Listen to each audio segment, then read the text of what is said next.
Okay, so I'm guessing you probably didn't stop the video. You're just like, shut up, hurry up, and tell us the answer. So I will be sad to hear you say that, but you know, time is what it is. So I'm just going to take these labels off now and tell you that one way to use the program to figure out, well, gee, what do I think this might be, is to do some type of, why can't I get this stupid G to go away? You can move the G. There. Okay, now the question is, maybe I think, gee, it looks like it could be a square or a rhombus. Well, a rhombus has congruent sides.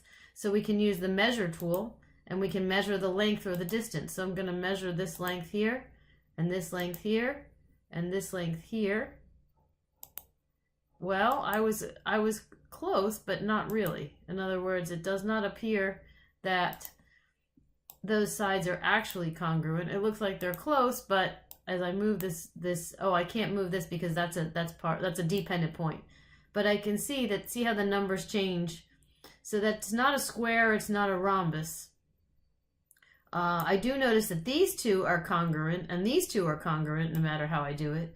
So what quadrilateral has congruent sides? Opposite sides congruent. Well, that's a parallelogram. So maybe it's a parallelogram.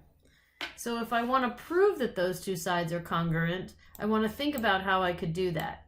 So I gave the class about 10 minutes to do that. But again, since you have the benefit of not being there, you don't have to explain on yourself unless you want to, which would be super, super cool. Okay, if you didn't stop the video, I'm going to show you one way that we can do it in class is we made a segment here. And if you look at this segment I here, we want to say, I think that these two triangles are congruent. This triangle here, EBF, and this larger, I'm sorry, not similar, not congruent, ABC. So one thing I can do is I know that this is the midpoint here, right? So AE is the midpoint of AB, which means that this is in a ratio of, this is 1 to 2, right? So the ratio of EB to AB is 1 to 2. Similarly over here, the ratio of BF to BC is also 1 to 2. So therefore, we have two sides that have the same, that are proportional, and also these two triangles both share the same angle. So if you remember from proving that triangles are similar, you can use side angle side, where the two sides are both in proportion to each other, and the included angle is the same. In fact, it's literally the same angle, so it's not just congruent. Therefore, these two triangles, and when I say these two triangles, I'll draw it up here. This triangle here, and we'll make it, I guess, lighter here. So well, maybe that's not good. Let's make it blue. Okay, so the blue triangle is similar to this large triangle here that we made, BAC. So if that's the case, if those two triangles are similar, then we know, for example, that the third side is also going to be in proportion, in the same proportion. So that means that EF is half of AC. Well, that's interesting because I could also look at the same triangle here and make the same argument that this triangle is similar to this larger one, which means that this segment here, D1, is going to be half the length of I, and B1 is half the length of I. So by the transitive property, if B1 is half of I and D1 is half of I, then B1 is congruent to D1. So now we have an argument showing, remember what we were trying to do, which is to prove that this green quadrilateral is actually a parallelogram using the definition of a parallelogram. So this is getting back to the goal of the lesson, which was, if you look at what is given and what do you have to prove, right? All we were given is that the midpoints, that was a midpoint quadrilateral.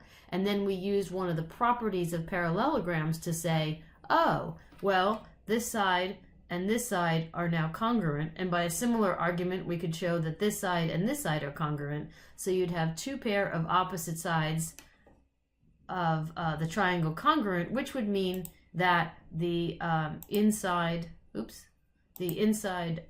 midpoint quadrilateral is a parallelogram. So your homework for this section is to expand on what we did here and say, okay, what are the other possibilities for properties of a parallelogram? So number one was two pair of congruent, of opposite sides congruent, right? The second one would be two pair of opposite sides parallel. The third one would be adjacent angles are supplementary.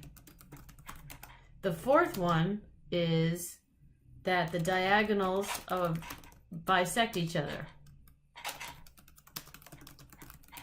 And the fifth one is one pair